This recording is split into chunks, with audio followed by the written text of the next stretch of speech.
Hello, how are you? How was the trip? Trip was fine. There was not much traffic, and we came along pretty good. No air condition broke, but luckily the weather is not as bad as it used to be a week ago or something. Can you tell us what will you play tonight? We'll play stuff from our first three albums and the split LP that we did. So it's actually a mix of stuff that we recorded between 1988 and 1994, I think, or something like this. So from the original lineup era. So some kind of the best of, I could say. Best of the Punches. first era. Years. Yeah, exactly. I would like to ask you something about the past. Tell me, do you remember the times when Pungent Stench began to be a band? Oh yes, of course. We started like Alex and the drummer and I. We were playing in. We both had our bands in the mid '80s, 86 or something like this, and we used to help each other out because not a lot of musicians back in the day, especially not with this type of music. And when these bands broke up, we decided in '87, and we decided. To form a new project with music that we were into, and we were looking for a bass player who we found with Jacek. He was the bass player of a band that we shared the rehearsal space with, and in '88, right in the beginning of '88, was the first rehearsal. Is it true that you took your nicknames under the influence of Venom? Well, we used to have nicknames all the time, and I mean the ones we used later on were not venomous, but we did have in the beginning we used like a version of the Venom nicknames combined with our own names. For example, Alex would be Alexodon. Martin was Mantastin. And Jacek, Kronosek, yeah, that was it. But we did never use this on albums, but we were huge Venom fans and obviously very much influenced by their style and also, you know, being a three-piece.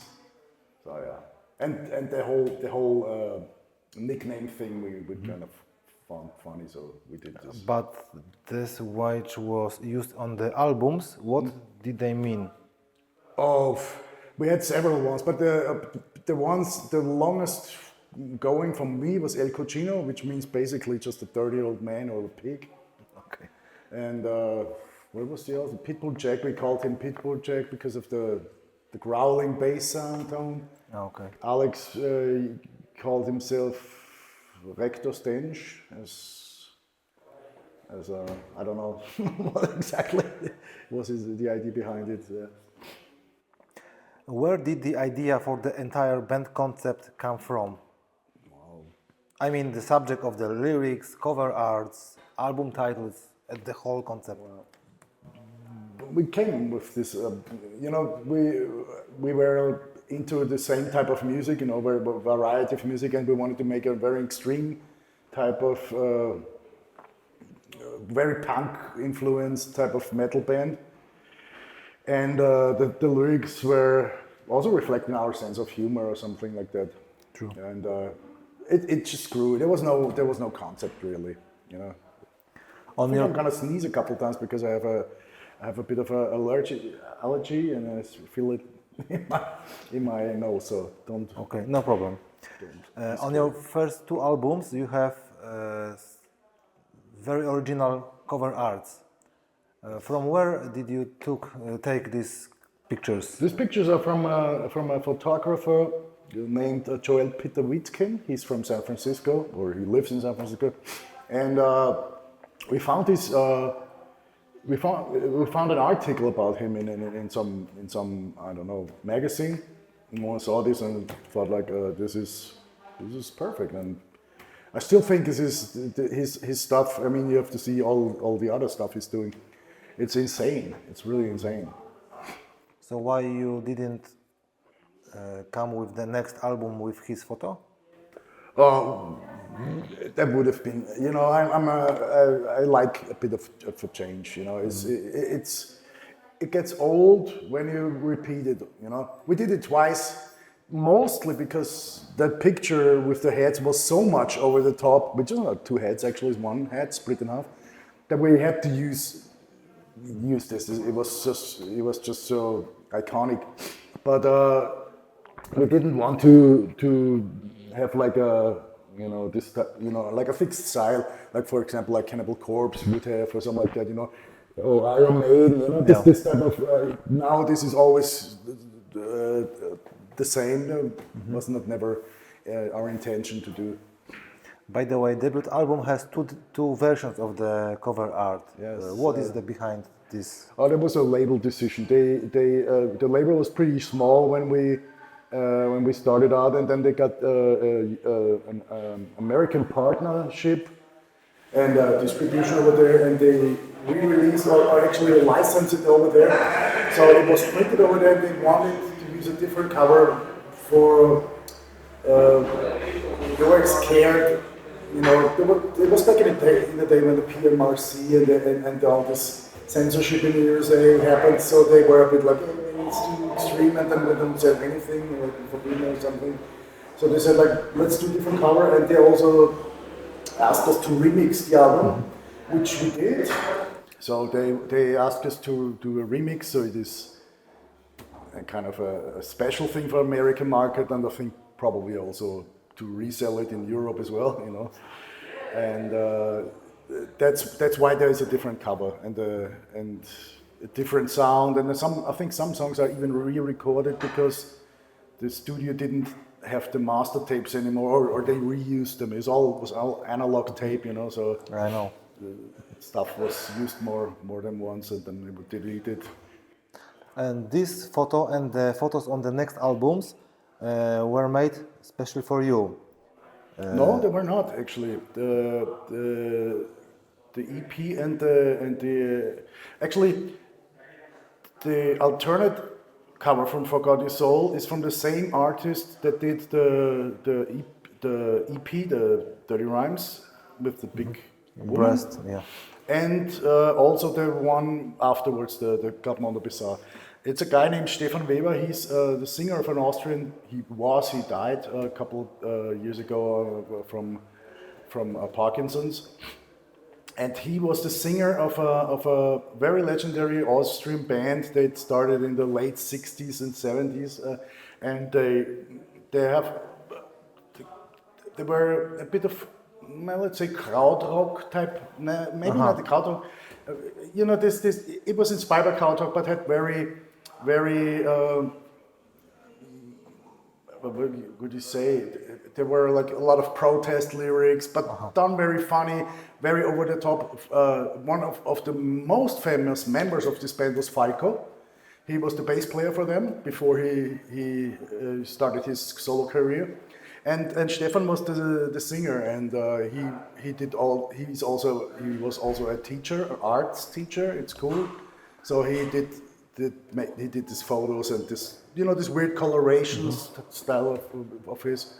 And we were friends with him. He even sang on the Dirty Rhymes EP. He sang the Mentos cover with us, and so we were fans of his band, and he later became fans of us. It was kind of cool. Okay, so the ideas for the cover arts comes from, I don't know, you or the whole band was deciding? It was different. There were different occasions. I mean, we always would decide together. You know, it was not one person bringing something up. But I think the first who noticed for Joe Peter Wittgen was Alex, and he showed it to us. They're like, look at this, and we go, oh, this is something. That's quite something. Yeah. The lyrics fits to your music. And the cover arts too. I think they were quite an important part of Pungent Stench. Yes. A mix of macabre and dark humor. Yeah. What was your approach to writing lyrics? At first the lyrics were probably what you would call like a classical death metal lyrics, you know, with inspired by gore and horror movies and stuff like that. But we always had a fun using rhymes, and make it a bit like, take it a bit over the top with humor, because I mean, the violence and everything is been done by other bands as well. But if you make it a bit funny, I think it amplifies the whole thing, And later we switched topics, because I mean there's only so many lyrics you can write about gore and violence. So we did all kinds of depraved stuff, from sexual fetishes to real world stuff that happened. I don't know, anything was fair game. That would interest us. And somehow it always kind of worked, even if it was even the lyric style did change, or the topics changed. It was still the style that was kind of consistent. There was always this humorous aspect in it. I guess. I'm sorry. It's okay. Do you go back and listen your old albums? No. No. So do you ever listen to albums you have recorded? No. No. Not really. No. No. I had to do this because to relearn the songs, sometimes. But I really don't like listening to my albums, especially because I'm never really satisfied with them. We did pretty much everything by ourselves. We were always like a DIY band type of thing. We produced our own albums, even Nuclear Blast would in the 90s say like, why don't you get to Morris Sound Studios and so like, oh, because everybody goes there, we just do it our way, and that has advantages, but also you are limited, because we didn't have the experience and knowledge, especially technical speaking and stuff. So always when I'm done with an album, I'm a bit frustrated. Okay. To be honest. It's always the thing that next album I can do better. Yes, yeah. No, it's not. It's actually frustration only. Okay. I'm not even looking for next album. It's usually like, I'm not gonna do another album. That was stress and it sucks. So it means that you prefer playing concerts than writing new music. Writing music, oh no, this is no. It's all fun. Even the studio work is fun. I enjoy working in the studio, but. I'm very critical. I'm always kind of like I envy people that can find an end to things and think like, yeah, this is now just the way I want it, and I'm happy with it, because I really lack this. The longer it takes, the more terrible I find things. Maybe listening back sometimes, when I hear something, but by accident, then I think, oh yeah, it's not that bad actually, I mean, it's charming and it's lo-fi and everything, but I play this song so many times that I really don't listen to them. Okay. On Masters of Moral, Servants of Sin, you write about sins of Catholic Church.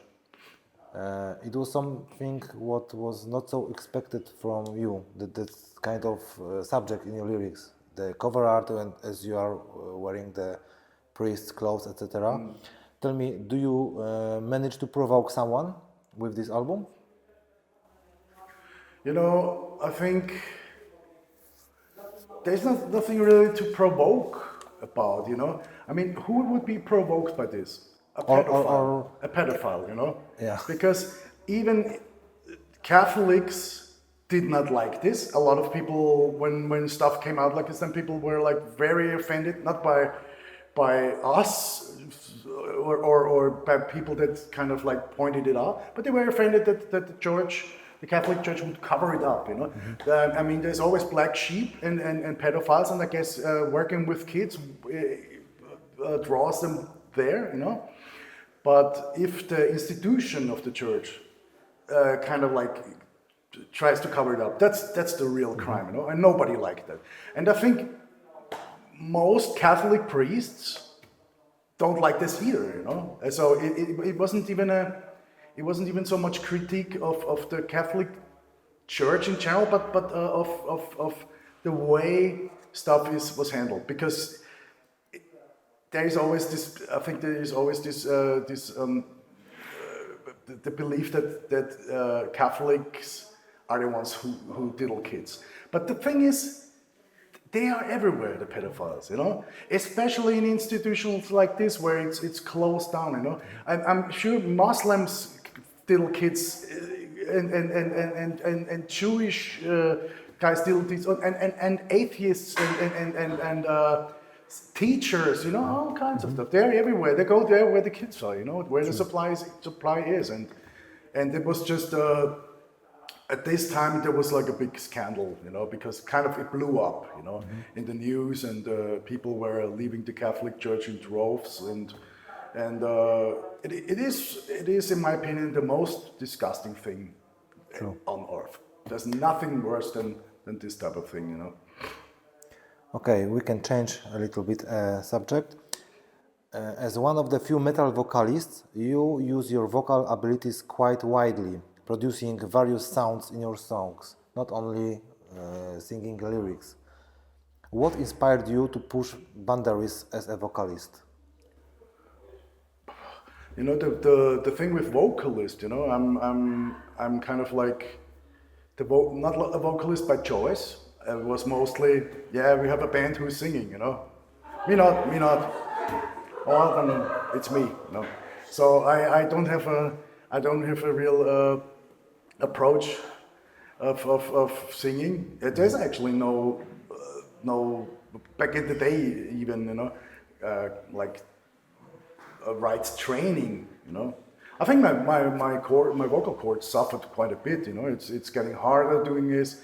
And singing melodic, I notice my range that is very limited now, because it's very abusive to the vocal cords.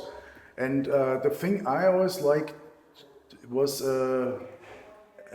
somebody I recognize, and especially when you don't have melodies, and when you do this guttural growling, everybody sounds the same, I could do this, but then I think and I sound like everybody else. The same with why didn't you record in Morsko? Because everybody did, and everybody sounded the same. If I really hate something, then it's conformity. Not only musically. I see. I don't want to be doing what everybody else does. And that's, I guess, my only approach to my vocal style. I also like singers that put a bit tone in the voice, not just like this noise, but having a bit of a note, if you will, in their vocal range. I like singers like Lars from Intuned, and I like Pete Steele from when he was in Carnivore. That is also growly, but it does have a tone. It's not as deep as possible in this. Okay.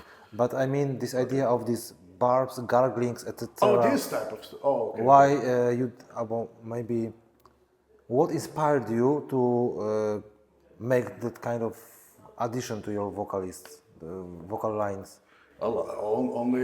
This only happened in the moment. There was no.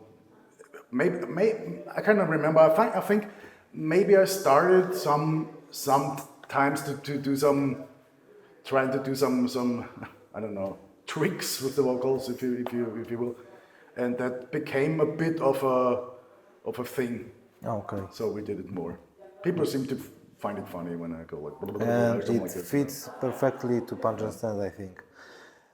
You have several breaks in playing until you finally split up as Pungent Stench. What were the reasons of these all pauses in playing? Because you broke up a few times. Well, we broke up twice actually. We broke up in the early '95 after our US tour. I think we were just like burnt out, and kind of. It felt like we have nothing to contribute to this thing anymore. And the second time, it was you start as friends and things change, life circumstances change, and sometimes people drift apart. That was mostly the thing that was the reason why we stopped playing. For a while, you played under the name The Church of PUNGENT STENCH. Why? Why you added this? I did this because I wanted to continue that, but not with the original lineup or with Alex. Jacek wasn't in the game in the picture right anyway in our second period. So I wanted to make a distinction from the original name, but unfortunately that distinction was not by a court decision. It wasn't distinct enough. Both we have the rights to the name, but there must be a explicit suffix that says, okay, this is not the original band. So that's why when I started with the Church of PUNGENT STENCH and then I had to change it, and I was like, fuck it, just go Schirenc plays PUNGENT STENCH. It's a silly name, but I wanted to do this to be on the safe side. I mean, you see a lot of bands did it, You see Venom Inc., you see Entombed AD and stuff like that. And trust me, there is a lot of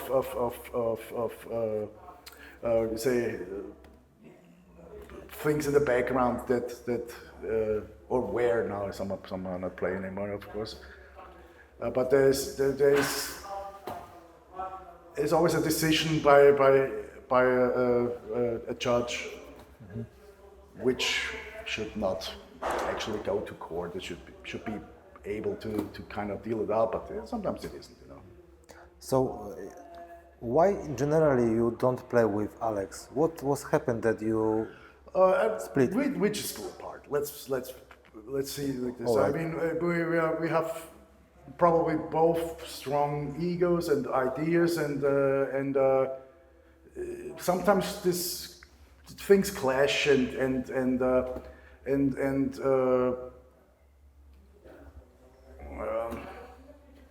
didn't work. Then it's time to go separate ways. So you think it's possible to play with him again? I don't think so. No. Not because of possible. I don't think it is a good idea. It is. If it fails twice, how many times do we want to try? That is. We tried again, and yeah. And last question about him: are you in touch with him or? Yes, I am, but mostly about business, this type of stuff. So, yeah. If I am right, this is the only band you play now. Yes. Don't you miss writing new music? Yeah, well, I do write new music. So it's not that I stopped writing, but the thing is, I enjoy it less than I used to, and the thing is, I guess, one thing about this type of music is you have to have a certain age, I think, That is when you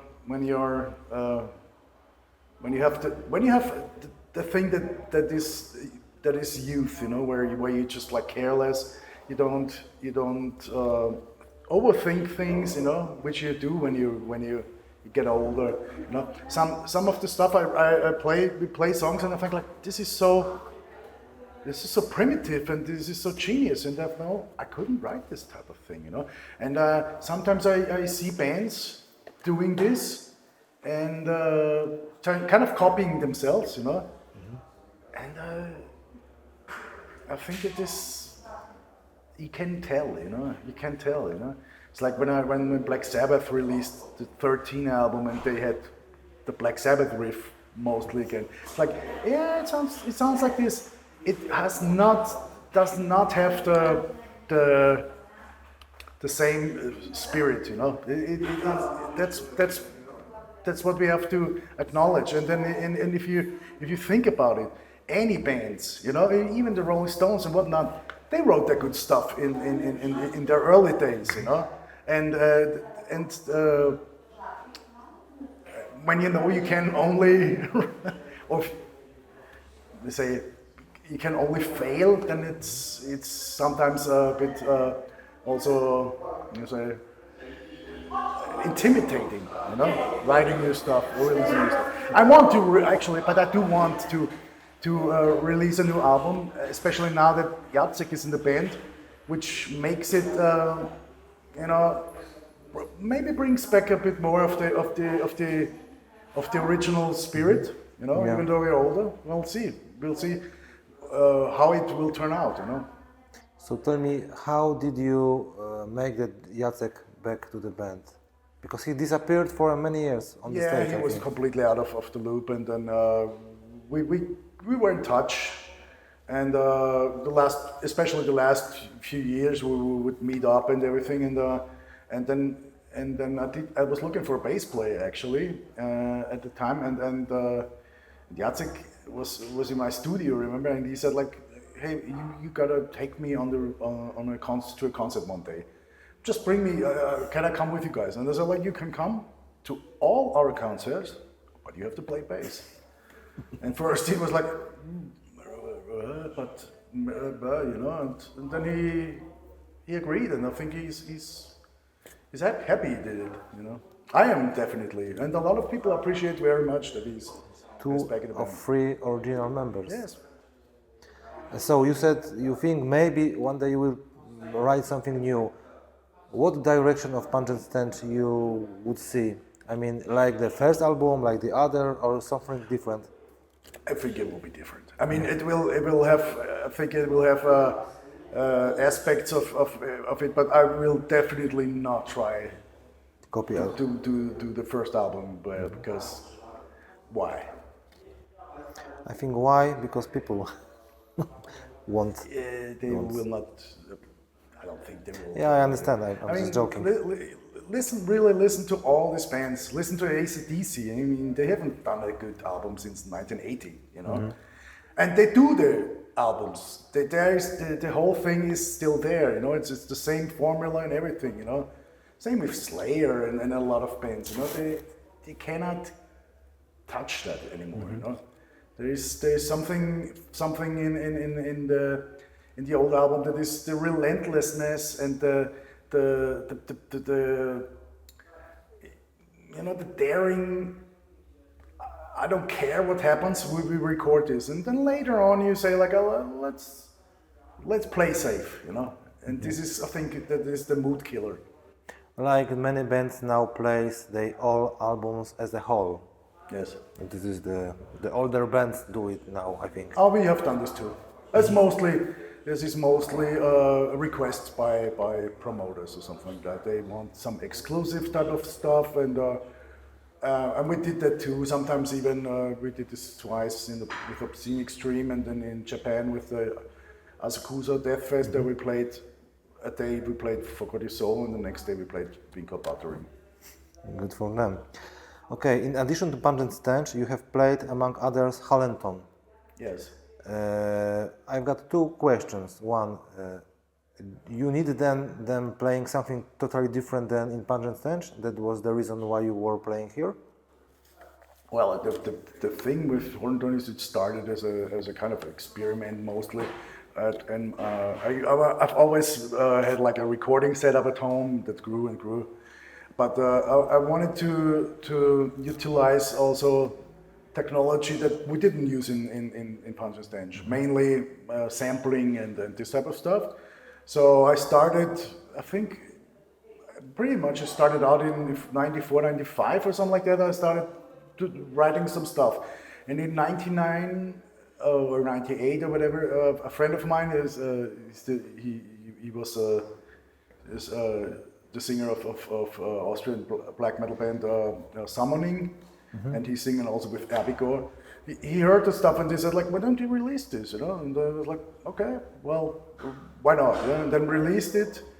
And after the second album, and it actually it was surprisingly well received. You know, we were in some magazines. It was, I think it was album of the month and stuff like that. So it was something new. And after the second album, I even gathered a band, because there was no band. It was me and Mike, the drummer, that also played with this Pungent Stench version until 2 years ago. So it was all my writing and playing most instruments except for drums and some backing vocals, and then I gathered the band and we went on tour, and we did another album, I think, and an EP, and I think till, what was it, 2013 or something like that. And then I stopped because I started with Pungent Stench again, and I kind of like I don't know, it was not my first love, you know. I like playing in a 3-piece or something like that, where it's very spontaneous, very rock and roll, very punk. There you had to have computers and backing tracks, and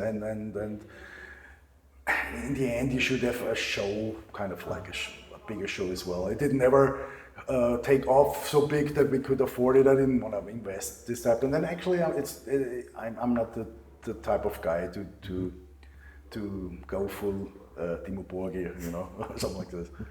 So the second question is, can we expect new releases by Hollenton, or it's rather closed chapter? Not put any thought in it, to be honest. So maybe not. I don't know. Before we end, can you tell me in a few words about the following bands where you were playing? Okay. Carnage. Carnage was the band of Alex. We shared a rehearsal room, and we were friends. We met around, I think, 85, 86, and his band was Carnage, and they just had one guitar player, and I was playing as a session guitarist, a live guitar player. Later on, the original guitar player didn't come to the shows because he was a bit older and didn't care, so I was kind of like the live guitarist. But this band didn't release anything except for a demo. So that was the band that, when it broke up, Alex and I decided to form Pungent Stench. Didi Brookmeyer. Who? Didi Brookmeyer. Oh yeah, Didi Brookmeyer.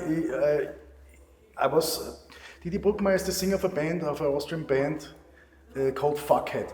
They're mostly famous in the art scene. You know, they're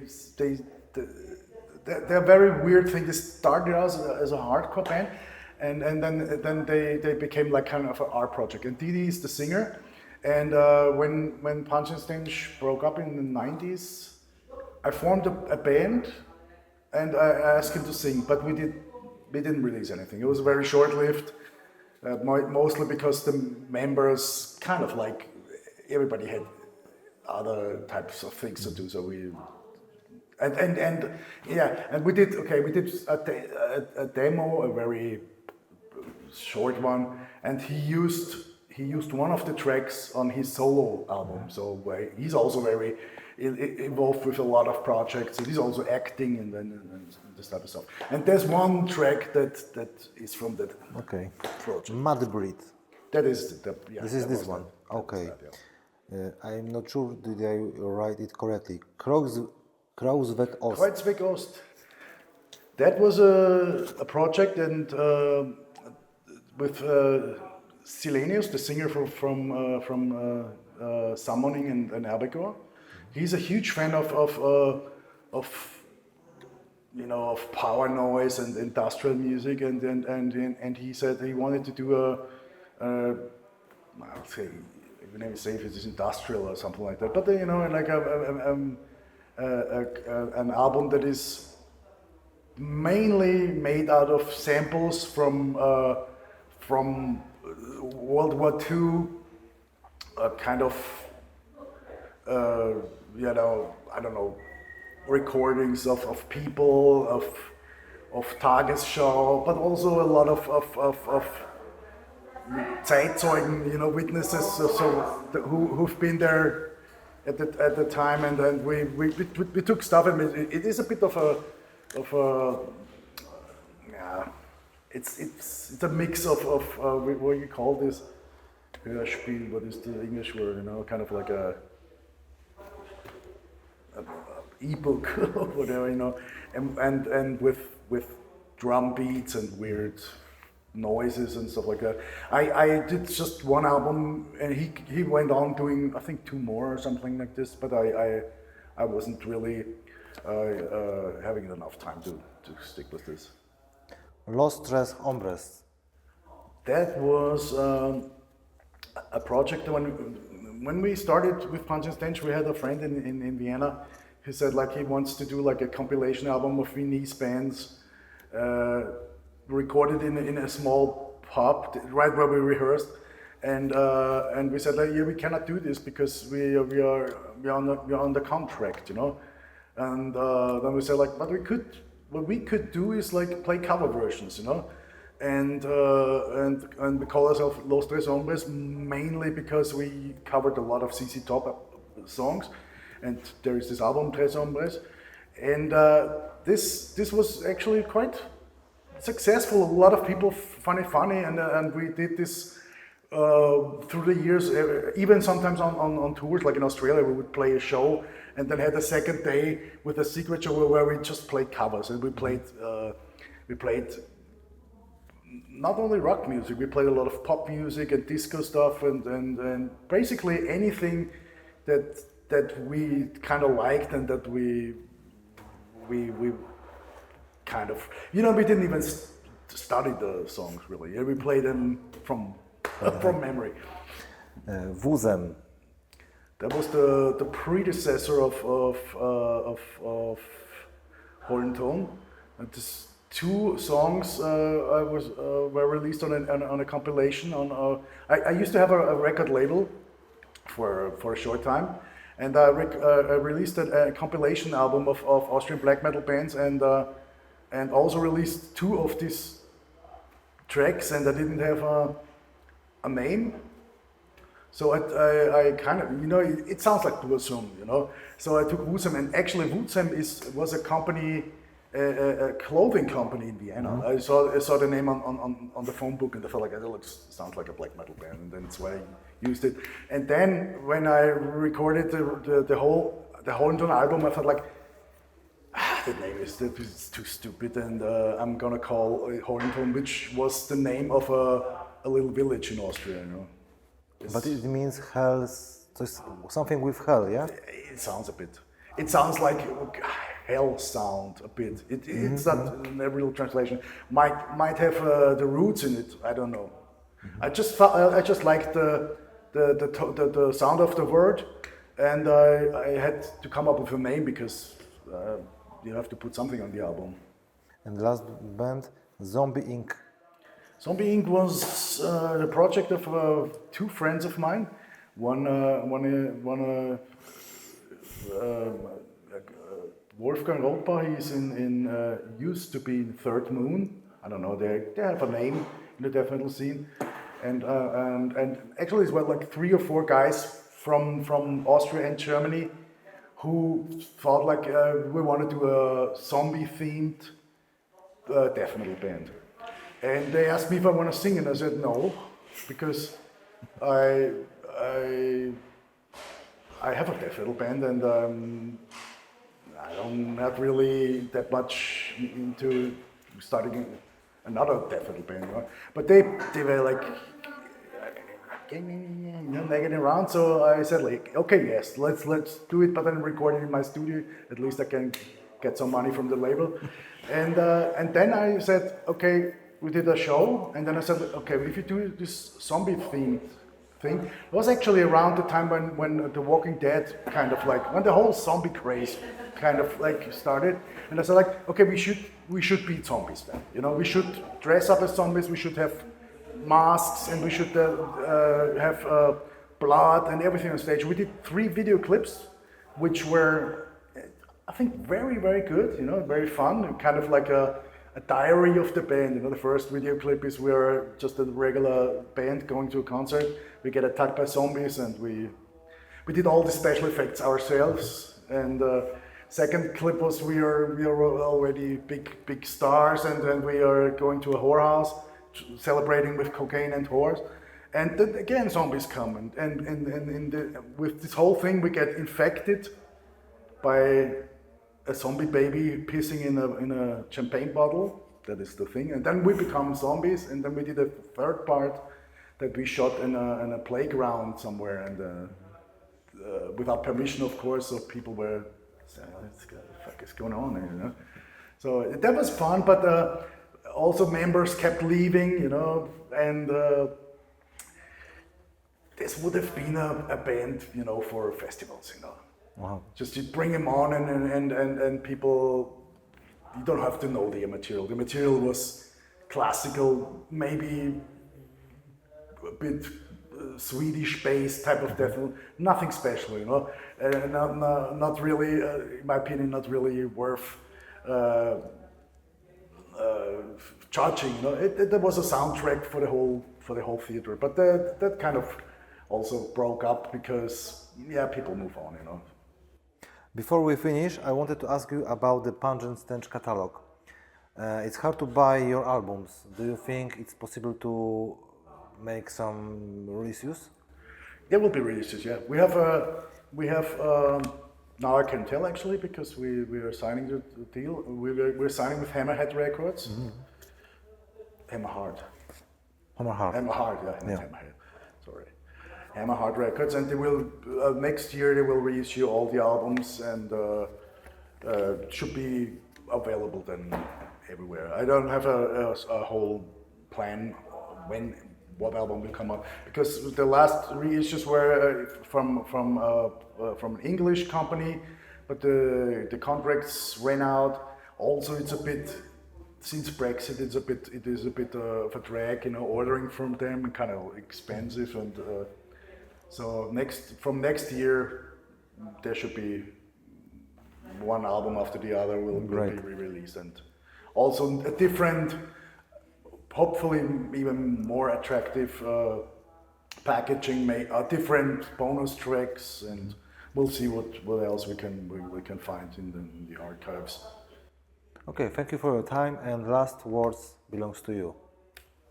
Well, this last words. Okay, it's very cool to be back in Poland, because people know that we're having. Only we have a Polish bass player who's with us again, but I think the second show of Pungent Stench was in Poland. It was in Białystok, and then we played what is it called, Headbangers Camp or something like this. It was a festival where we played twice. So we have our roots and beginnings in Poland, and I always love coming back. I really have a lot of friends in Poland. I like the mentality, I like the people, so thank you. Thanks for having us. Thanks a lot. Thank you very much.